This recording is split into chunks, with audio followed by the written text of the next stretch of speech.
Hey everyone, it's Ryan here with my WWE Hell 2018 predictions.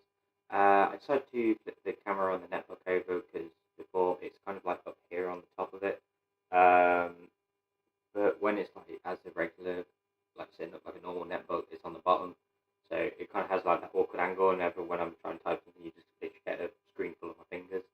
And also I'm kind of like off the back of it, so you don't really see anything back there. Anyway, there are 8 matches for this pay-per-view.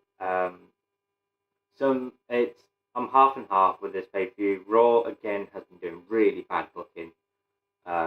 It's so bad how much they're trying to get Roman over as a face, and it's not working. They've reunited him with the Shield, and they've turned Braun heel. You know, their most over superstar. They decided to turn into a bad guy, and it just doesn't work. Basically, no one's buying into it. Literally 2 weeks, he's decided not to even show up with the Universal title. Like, he showed up himself, but he's left the title at home. Go to show that, Brock Lesnar doesn't even want to show up. The champion's not here all the time, and blah, blah, blah, and all this stuff. Like, I get that he's there every week, but he's not got the title with him. What's the fucking point? So it's a really weird thing they've got going on, because they've got, you got Roman Reigns, who's the, Universal Champion. You've got Seth Rollins, who's the Intercontinental Champion, and then you've now got Dolph and Drew, who are the Tag Team Champions. Literally, there's 3 titles there, which are in this one story that's going on.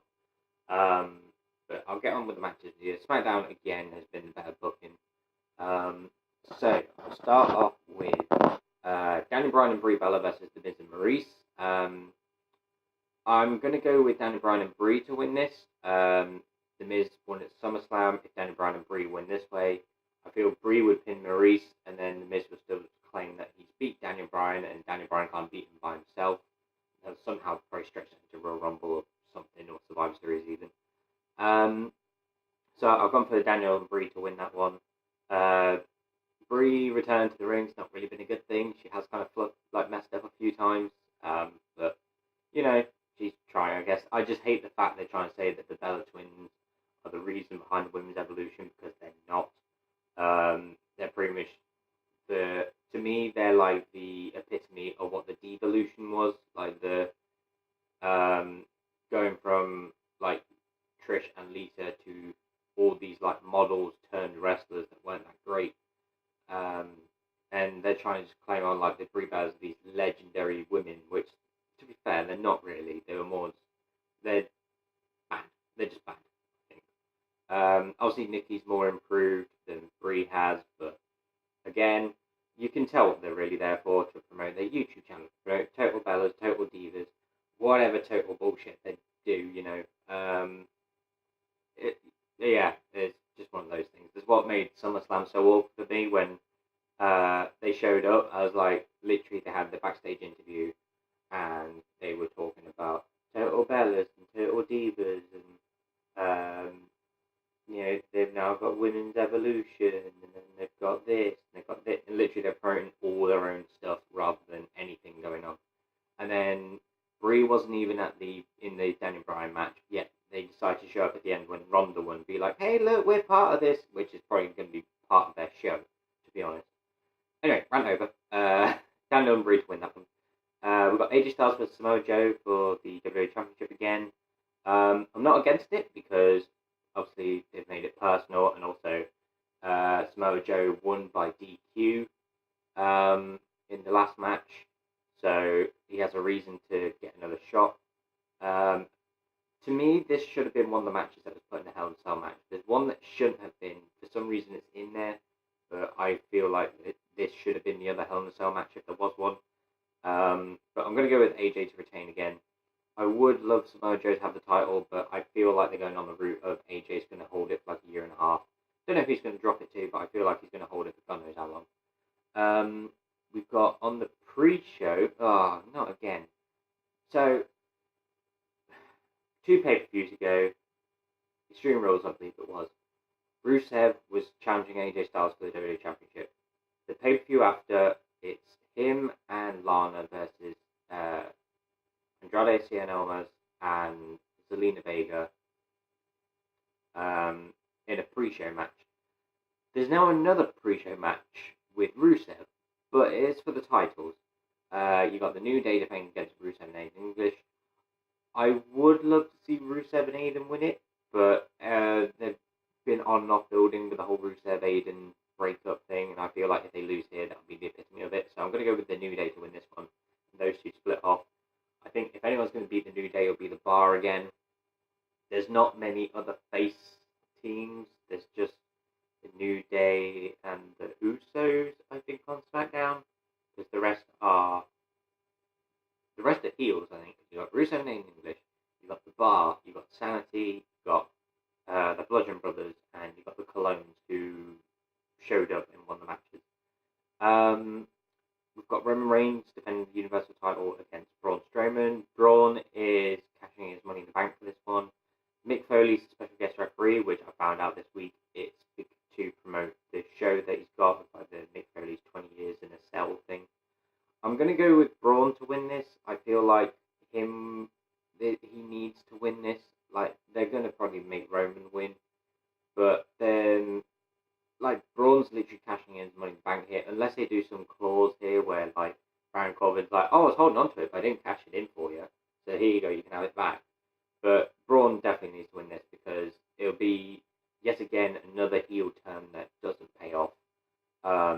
They did that with Nakamura after WrestleMania. He turned heel. Still couldn't win. I feel like there may be the same later on, like in another match on this pay-per-view. But I'm going to go Braun to win, hoping that Braun wins. But yeah, this is one of those matches where the Hell in a Cell match actually has a point because Braun went to cash in, then Seth and Dean helped Roman whilst Braun was about to cash in. Obviously took them out with a powerbomb. Then that's why Braun turned heel on Roman, and then sided with Dolph and Drew. We've got Ronda Rousey defend her Raw Women's Championship versus Alexa Bliss. I'm going to go for Ronda to retain again, mainly because it's good advertisement for them if someone like Ronda Rousey is their champion. Alexa Bliss has been champion, I think, 4 or 5 times now, so she doesn't really need another one just yet. We've got Jeff Hardy versus Randy Orton, which is the other Hell in a Cell match. I feel like the only reason this is in is so Jeff can jump off the top, because he's discussed that he wants to jump off the top of the cell because he's a fucking idiot. But yeah, if it happens, fair enough. If Randy beats quickly, again, fair enough. I'm going to go for Randy Orton to win this one. Probably take Jeff Hardy out for a bit. Because if Randy doesn't win this, then his heel turn again is for nothing. But I'm going to go for Randy to win this one. Charlotte Flair defending her SmackDown Women's Championship versus Becky Lynch. So they turned Becky heel at SummerSlam, but it's one of those ones, sort of like Samoa Joe did back in NXT. He had a valid reason for it. Basically, Becky Lynch had not had a single, like a one-on-one women's championship for a year and a half since she lost it at TLC. She finally gets that after beating Carmella. Charlotte Flair then returns from an injury, from surgery a few months later, instantly gets a match with Carmella and instantly gets handed into it. So you can understand why Becky Lynch is a bit pissed off. So I'm going to go for Becky to win because I really think that she deserves it. It's hard to tell if she's a heel or not because they're sort of doing the whole, like, because people still cheer her. Like, she's doing heelish things, but they cheer her. Charlotte's sort of becomes the Roman of the women's division, where it's sort of like, hey, look, I'm this wrestler, blah, blah, blah. Nothing against Charlotte. Charlotte's a brilliant wrestler. But yeah, Becky Lynch should have won at SummerSlam. But I'm going to go for Becky Lynch to win here because it would be so good for her to finally have the title again. And if she's basically having this character, like a whole badass character, like she doesn't give a crap anymore, she'll basically break someone's arm if she wants to. It would be really good for her. Because some people as a face have gone a bit stale. But yeah, like I said, the whole heel turn thing has developed some character in Becky Lynch. And I would look forward to her being champion for a few months. And then finally, we've got Dolph Ziggler and Drew McIntyre defending the Raw Tag Team Championships against Seth Rollins and Dean Ambrose. It was one of those weird things, they sort of just threw it on them. I feel like they could have done this a couple of months ago with Dolph and Drew. Basically, they had a match. It was supposed to be the Revival versus the B Team for the Raw Tag Team Championships. Dolph and Drew jumped the Revival, take their place instead, win the tag titles. The Revival, again, haven't done anything since. They've kind of just been thrown off to the side. And then B Team had a rematch and they still lost. So we've now got Seth and Dean to have blackmailed their way into getting the title match. I'm going to go with Dolph and Drew to win this. I would love to see a complete heel faction with the titles. We've had the Shield have all titles already. We're not like the main title, including the main title. We had Dean with the US and then Roman and Seth with the tag team. I'd love to see Braun with the Universal, Dolph and Drew with the Raw tag team, and just like being the ultra heel thing, sort of like the Authority sort of is when they're protecting their champion. If you've got like a dominant group of champions, that'd be pretty cool. So I'd look forward to that. Again, Seth already has the IC title, so he doesn't need another one. And if they win, that means they literally have every men's title. Like the Shield has every men's title on Raw, so it's a bit. But yeah, I'm going to go Dolph and Drew to win. But that is my predictions. Unless any matches get added on last minute, I probably won't do anything about that. So, I'm going to go through them again. Daniel Bryan and Brie Bella, AJ Styles, The New Day, Braun Strowman, Ronda Rousey, Randy Orton, Becky Lynch, and Dolph and Drew. Let me know what your predictions are. Hopefully see you in the next video. We're making a stream on WWE 2K18 for this as well. I may get WWE 2K19 at some point, don't know when. Royal Rumble might be my first